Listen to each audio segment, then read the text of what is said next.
Next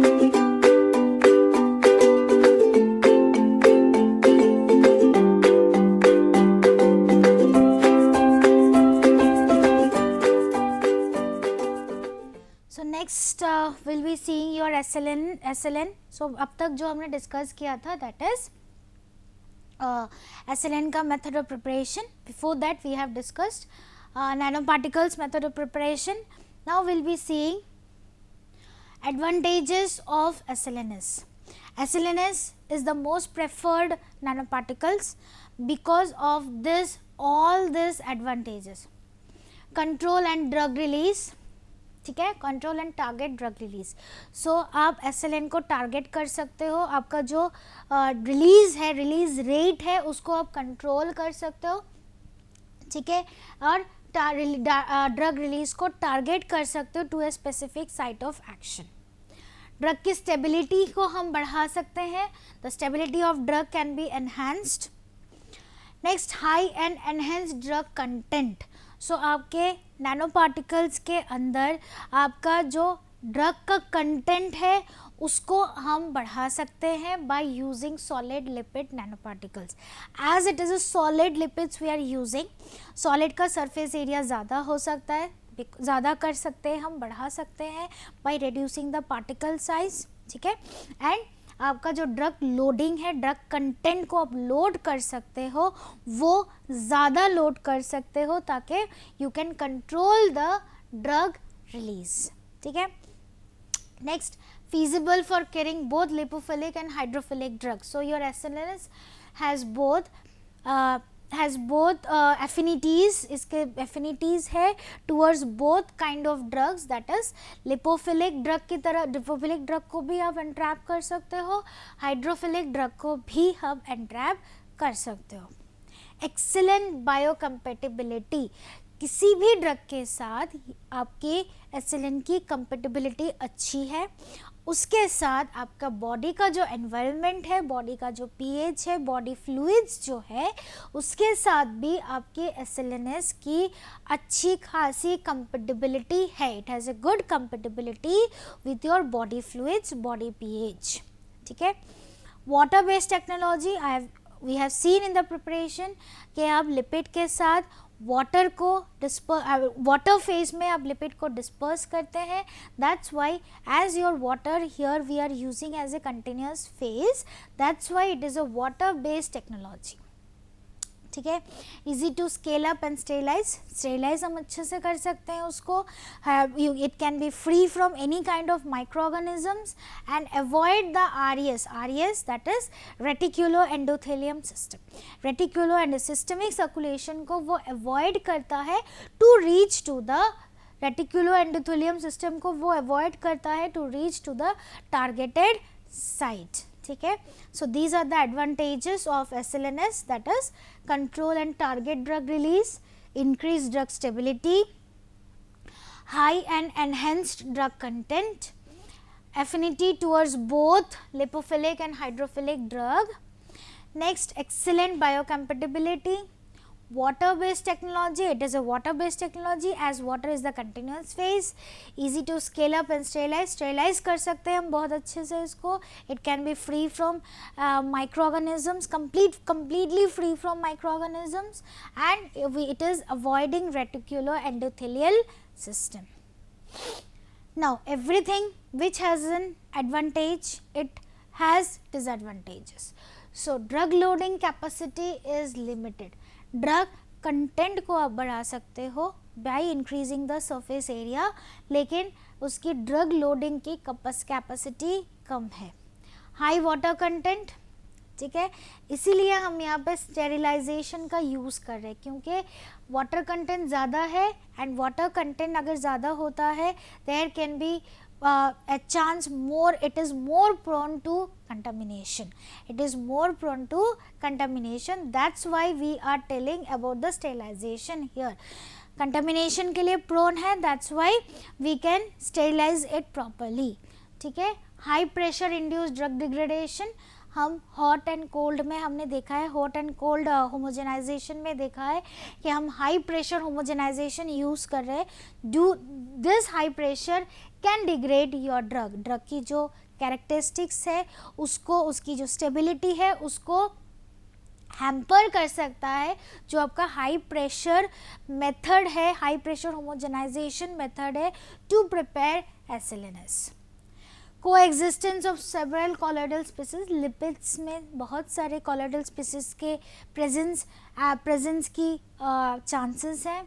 lipid crystallization and drug incorporation, lipid का lipids जो आप यूज़ करते हैं यहाँ पे वो क्रिस्टलाइन हो सकता है because cold and hot method हम यूज़ करते हैं. Due to that super cold, आपका जब आप मेल्ट करते हो आपके लिपिड्स को, फिर सॉलिडिफाई होता है आपका lipid. Due to that super cold melts and gelation phenomena, lipid जो है आपका क्रिस्टलाइज हो सकता है और ड्रग को भी डिग्रेड कर सकते हैं. जो ड्रग आपके इनकॉर्पोरेट आपने किए थे उसको डिग्रेड करता है. ड्रग एक्सपल्शन, अगर वो आपका लिपिड जो है वो क्रिस्टलाइन कर गया तो ड्रग बाहर भी लीक हो सकता है.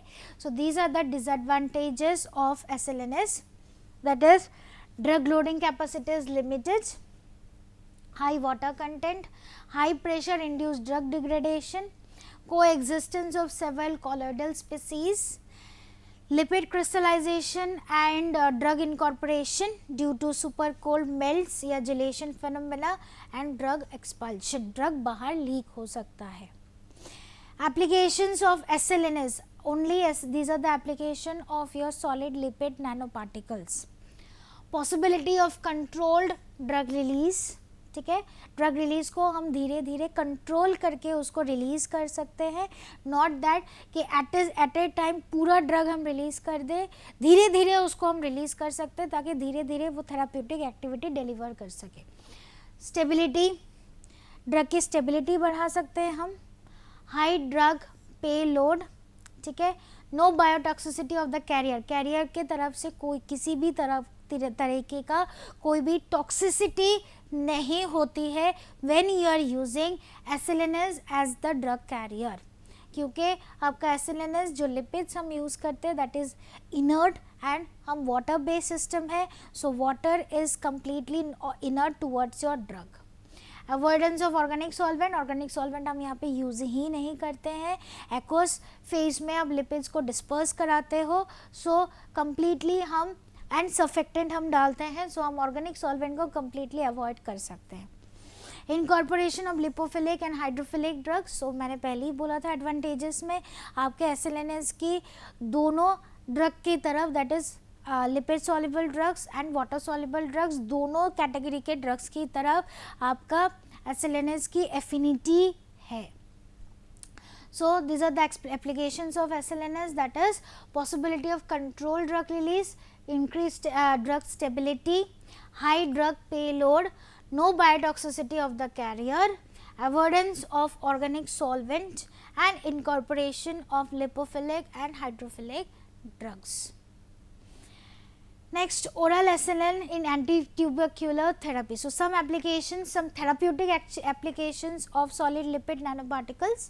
So it can be used as antitubercular therapy. So antitubercular drugs such as rifampicin, isoniazid, loaded SLNS. So इस drugs को, इस दोनों ड्रग्स को, that is these are the anti tubercular drugs, इन दोनों ड्रग्स को हम SLNS में लोड कर सकते हैं to decrease the dosing frequency.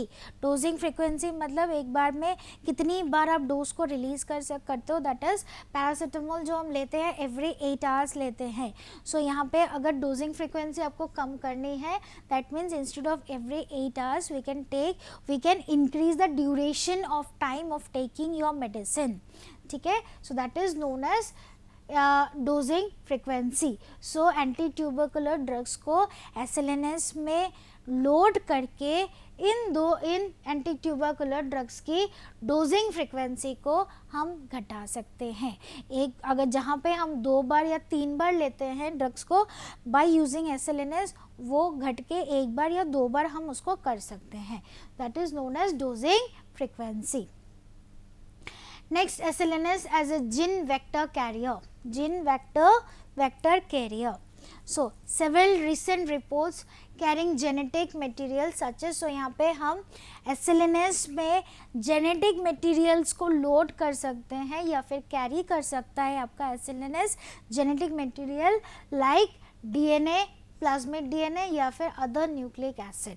सो हम we have several supporting articles जो ये बताता है आपका SLNS जो है वो जेनेटिक मटेरियल्स को लाइक DNA, प्लाज्मिड DNA या फिर न्यूक्लिक एसिड्स उसको SLNS कैरी कर सकता है ताकि हम इम्यूनोलॉजिकल डिसऑर्डर, जेनेटिक डिसऑर्डर्स को भी हम ट्रीट कर सके. So it can be a carrier for genetic materials also.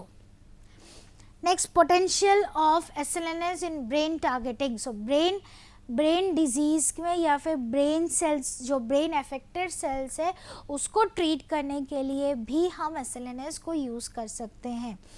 So SLNS is taken up readily by brain due to the lipidic nature. So brain में आपको पता ही है एक सेमी blood brain barrier है, उसको हर कोई drug cross नहीं कर सकता. जो आपके वाटर सॉल्युबल ड्रग्स है उसको, उस ब्लड ब्रेन बैरियर को वो क्रॉस नहीं कर सकता. लेकिन उस ड्रग्स को अगर हम SLNS में incorporate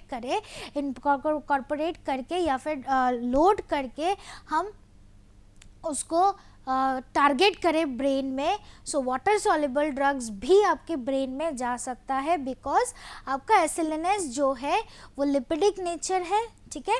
so that due to that lipid present in the SLNS that can easily cross the blood brain barrier. It can easily cross the blood brain barrier and can carry और it can target और release your water soluble drugs to the brain also. ठीक है. Highly potential to treat the brain cancer. So brain cancer को treat करने के लिए जो brain malignant sales है उसके ऊपर हम टारगेट कर सकते हैं आपके SLNS को. It has a high potential towards the brain affected malignant cells. ठीक है. So these are the therapeutic actions या थेराप्यूटिक एप्लीकेशंस ऑफ SLNS. ये हमारा जनरल एप्लीकेशंस था जो हम ड्रग के ऊपर या आपके बॉडी के ऊपर हम अप्लाई कर सकते हैं. And these are the different therapeutic activity applications of SLNS, that is oral SLN in antitubercular therapy, SLNS as a gene vector carrier and potential of SLNS in brain targeting. Next is advantages. Now we'll come to our topic, that is your advantages of nanoparticles. So what are the advantages of nanoparticles? Stability of volatile agents can be increased. जो आपके volatile agents है, क्योंकि मैंने बताया था जब हम preparation देख रहे थे हम nanoparticles में organic solvent use करते हैं, लेकिन SLNS में हम किसी भी तरीके का organic solvent को हम avoid कर सकते हैं easily. सो नैनोपार्टिकल्स में जब हम बनाते हैं so stability of volatile agents को हम इंक्रीज कर सकते हैं. Easy and cheap to fabricate in large quantities. अगर आप नैनो पार्टिकल्स को लार्जर क्वांटिटी में बनाना चाहते हो so it is easy and cheap. ठीक है. Useful traditional intravenous. सो हम इंट्रावीनस तरीके से भी आप नैनो पार्टिकल्स को इंजेक्ट कर सकते हो या फिर ओरल तरीके से भी, दैट इज़ इंट्रावीनस ओरल, या फिर इंट्रावीनस मेथड से भी IV से भी आप इंजेक्ट कर सकते हो नैनो पार्टिकल्स, या फिर ओरली भी इंजेक्ट कर सकते हो आप नैनो पार्टिकल्स को, which will give you an efficiently effective therapeutic activity. Both these methods, both this route of administration will give you an effective therapeutic activity, that is useful traditional intravenous, that is by IV and oral intravenous method. At higher concentration pharmaceutical agents can be delivered. So by using nanoparticles आप आपके API, that is the active pharmaceutical product, active pharmaceutical agent को higher concentration में भी deliver कर सकते हो. अगर nanoparticles के अंदर आप high concentrated API को entrap करते हैं then also that also can be delivered to the targeted site. So these are the advantages of nanoparticles, that is stability of volatile agents can be increased, it is easy and cheap to fabricate, that is to formulate. Next useful IV और orally भी आप administer कर सकते हो, which will give you the most efficient effective therapeutic activity. Higher concentrated API को भी आप entrap कर सकते हो in the nano particles and that also can be efficiently delivered to the therapeutic to the site of action, that is a targeted site. Choice of polymer, next advantage, choice of polymer and ability to modify the drug release. अब polymer की जो choice है that is synthetic or semi synthetic, so you have a wider choice of polymer and drug को आप drug release को आप modify कर सकते हो from polymeric nanoparticles, ठीक है, based on your treatment, that is cancer therapy, delivery of vaccines, contraceptives and delivery of targeted antibiotics. ठीक है, सो जो आप पॉलीमर का चॉइस है या एंड जो आपके ड्रग की रिलीज को आप मॉडिफाई कर सकते हो, वो ये दो चीज़ें आपको नैनो पार्टिकल्स को, पॉलीमरिक नैनो पार्टिकल्स को एक very well known and choosable candidate बनाता है फॉर किसके लिए, for cancer therapy, delivery of vaccines, contraceptives and delivery of targeted antibiotics. ठीक है, next polymeric nano particles can be easily incorporated into other activities related to drug delivery such as tissue engineering. So tissue engineering में भी आप polymeric nano particles को easily use कर सकते हो in like drug delivery as such as tissue engineering. Tissue को repair करने के लिए भी आप पॉलीमरिक नैनो पार्टिकल्स को टारगेट कर सकते हो. ठीक है, so these are the advantages of your nano particles. Next is disadvantages of nano particles. It is expensive. ठीक है, प्रोडक्टिविटी इज़ मोर डिफ़िकल्ट. उसको बनाना आसान नहीं है. बना सकते हो, आप लार्जर अमाउंट में बना सकते हो, लेकिन प्रोसेस जो है that is little difficult. reduced ability to adjust the dose. अब डोज को फ्रीक्वेंसी वो हम SLNS में बढ़ा सकते हैं, लेकिन अमाउंट ऑफ डोज को एडजस्ट करना, एक बार अगर आप एडमिनिस्टर कर दोगे, एक बार अगर एंट्रैप कर लिया उसको एडजस्ट करना डिफ़िकल्ट है. Highly sophisticated technology is required to formulate the nano particles. Require skills to manufacture. So experience person की ज़रूरत है, एक हाईली सोफिस्टिकेटेड टेक्नोलॉजी की ज़रूरत है, एंड एनवायरनमेंट आपको ऐसा चाहिए ताकि आप एक हाईली सोफिस्टिकेटेड एनवायरनमेंट चाहिए ताकि आप नैनो पार्टिकल्स को प्रोड्यूस कर सको. And stability problem. Next is nano particles की जो स्टेबिलिटी इश्यूज़ है, that is a big issue. Nano particles has stability issues, क्योंकि हमारा पॉलीमर्स है, ऑर्गेनिक सॉल्वेंट है, सो दैट्स वाई उसमें स्टेबिलिटी की बहुत इशू है. So these are the disadvantages of nano particles. That is expensive. It is expensive. Productivity is more difficult. जो productivity है, जो आउटकम है, that is difficult to get of desired size. Next, reduce to ability to adjust the dose. Dose को आप adjust नहीं कर सकते. There is less possibilities to adjust the dose. Highly sophisticated technology require skills to manufacture. Experience personal की आपको ज़रूरत है to manufacture. And the stability problem. Next, therapeutic action applications of nano particles. Cancer therapy, intracellular targeting, that is cells के अंदर आप target कर सकते हो. Next, prolong systemic circulation. Systemic circulation में वो ज़्यादा से ज़्यादा टाइम तक रह सकता है. Vaccine adjuvant. So as a vaccine also you can use nano particles. Next, DNA delivery. So I have already told SLNS को हम gene targeting, gene vector, as a gene vector हम यूज़ कर सकते हैं. तो here as a DNA delivery system में भी हम नैनो पार्टिकल्स को यूज़ कर सकते हैं. Cancer therapy, cancer malignant cells को ट्रीट करने के लिए नैनो पार्टिकल्स यूज़ कर सकते हैं. Intracellular targeting, that is inside the cells also it can be targeted. Prolong systemic circulation, that is systemic circulation में ज़्यादा से ज़्यादा टाइम वो रह सकता है. Vaccine, as a vaccine you can target nanoparticles, and as a genetic materials also can be delivered through nanoparticles.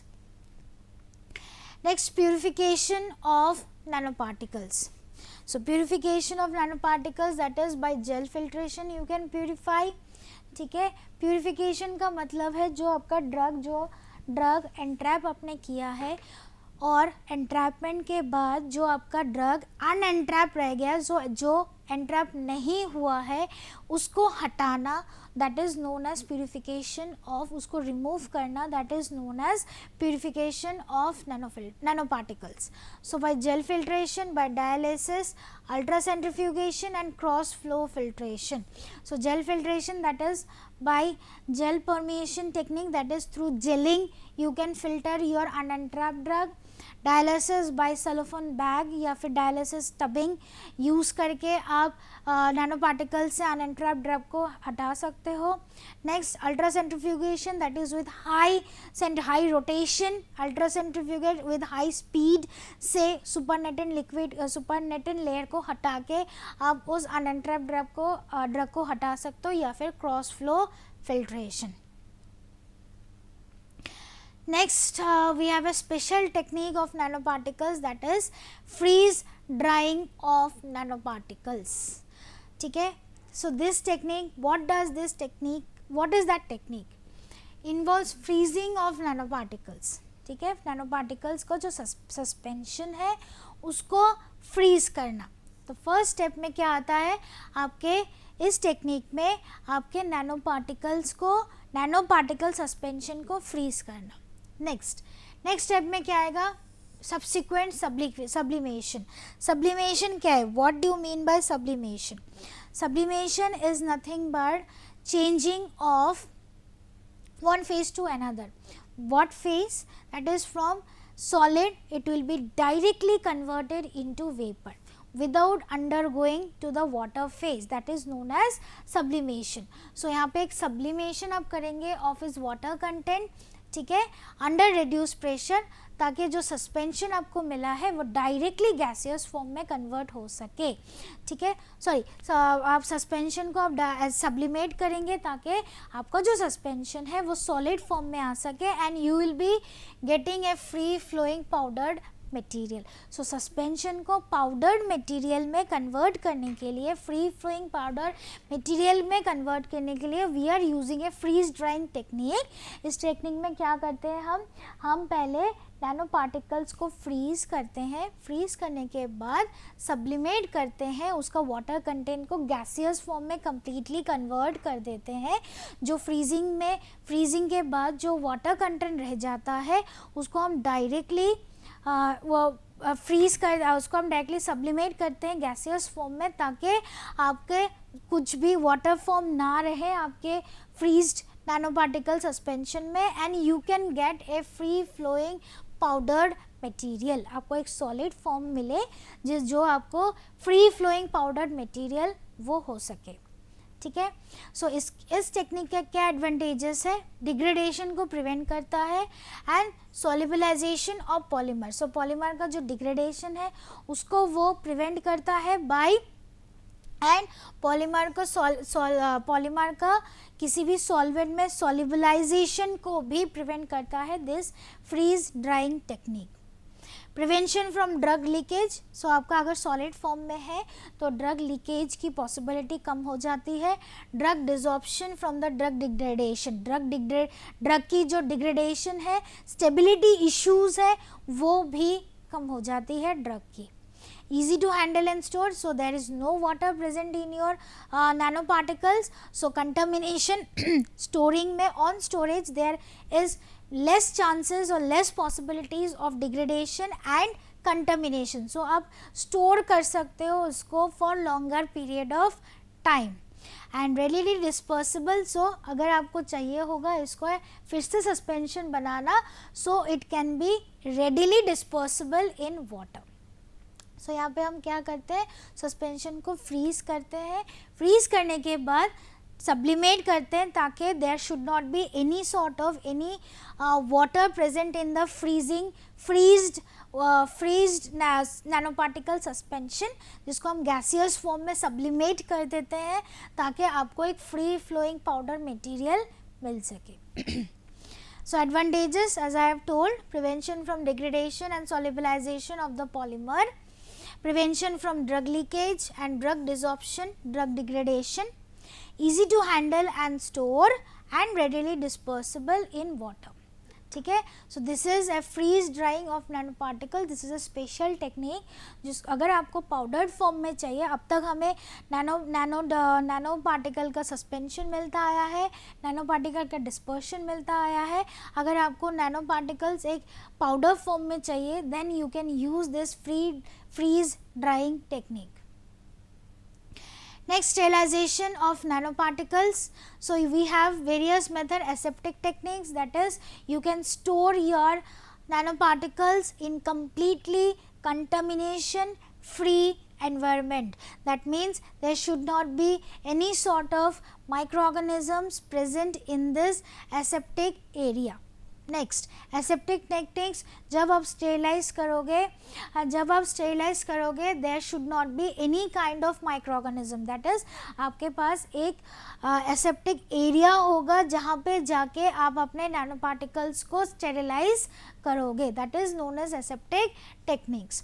Autoclaving, that is with heat, with more amount of heat. आप autoclave में रख दो आपके इस नैनो पार्टिकल्स को, आप एक temperature दे दो, that is high temperature. With that heating, जो आपके ऑटोक्लेविन के अंदर जो हाई हीट है, मोर अमाउंट ऑफ हीट है, ड्यू टू दैट हीट आपका नैनो पार्टिकल्स में अगर किसी भी तरीके का कोई भी कंटेमिनेशन या माइक्रो ऑर्गेनिजम्स प्रेजेंट होता है, that will be killed by this autoclaving. Gamma radiation, that is through radiations you can kill your microorganisms which can be present your nanoparticles. So final जो nanoparticle जो final आपको product है, that should be completely free from microorganisms. So आपके nanoparticles को completely sterilize करने के लिए we can use 3 types of techniques, that is aseptic techniques, autoclaving and gamma radiation. Aseptic technique के लिए you can use some different one aseptic area जहाँ पे जाके आप आपके स्टेरिलाइजेशन प्रोसेस को आप कैरी फॉरवर्ड कर सकते हो. Autoclaving that is by with high temperature and a specific period of time आप ऑटोक्लेव कर सकते हो आपके माइक्रो ऑर्गेनिजम्स को किल करने के लिए. Next, gamma radiation through radiations, x-ray radiations. You have heard about x-ray radiations. Similarly gamma radiation through some radiations आप माइक्रो ऑर्गेनिजम्स को हटा सकते हो आपके नैनो पार्टिकल से. Next is your characterization, that is evaluation, characterization, that is evaluation of nanoparticles. So first is surface area. So I have told in the introduction slide itself, जो nanoparticles है उसका जो particle size है वो बहुत छोटा होता है, that is 1 to 100 nanometer. So अगर particle size छोटा होगा तो surface area ज़्यादा होता है. So you have to calculate or you have to determine कि आपके नैनो पार्टिकल्स का सरफेस एरिया कितना है. Why that has to be determined, because आपका अगर सरफेस एरिया आपको अगर पता है then only you can go for your drug loading. आपको पता चलेगा कि कितना ड्रग कंटेंट आप डाल सकते हो आपके नैनो पार्टिकल्स के अंदर. So that is the surface area. You have to calculate the surface area of the nano particles. Surface charge, as there is surfactant present, as there is surfactant you are using. मैंने पहले ही बोला था जो energy जो surface charge है that will be controlled by the surfactant. So आपको ये determine करता है कि what नेगेटिव सरफेस चार्ज है आपके नैनो पार्टिकल्स में या पॉजिटिव सरफेस चार्ज है. आपके मॉलिकुलर वेट को मेजर करना है कि नैनो पार्टिकल्स का मॉलिकुलर वेट कितना है आपके final nano particles, that is after sterilization. आपका मॉलिकुलर वेट जितना आपने कंटेंट लिया था उतना ही आपको नैनो पार्टिकल्स मिला या फिर actual weight of nano particles कितना है. Surface hydrophobicity, that is water lipid का जो लिपिड्स की कितनी कैपेबिलिटी है. हाइड्रोफोबिसिटी, दैट इज सरफेस की कितनी हाइड्रोफोबिसिटी है. ड्रग इनकॉर्पोरेशन एफिशिएंसी, आपके नैनो पार्टिकल्स में ड्रग को इनकॉर्पोरेट करने की कितनी, आपके नैनो पार्टिकल्स में ड्रग नैनो पार्टिकल्स की कितनी कैपेबिलिटी है ड्रग को इनकॉर्पोरेट करने के लिए। In vivo fate and bio distribution, that is body के अंदर जाके, दैट इज आफ्टर एडमिनिस्ट्रेशन आपके नैनो पार्टिकल्स का फेट क्या होगा, that is what will happen when your nano particles will be administered, that is वो कितनी जल्दी डिग्रेड करेगा और कितनी जल्दी आपके बॉडी से वो excrete होगा, and biodistribution through which route your nanoparticles will be distributed or will reach to the targeted site. ठीक है, so these are the characterization areas जहाँ पे आपको characterize करना है, that is surface area, surface charge, molecular weight measurement, surface hydrophobicity, drug incorporation efficiency, in vivo fate and biodistribution. These are the marketed preparations of your nanoparticles. These are the references, and thank you so much. Thank you so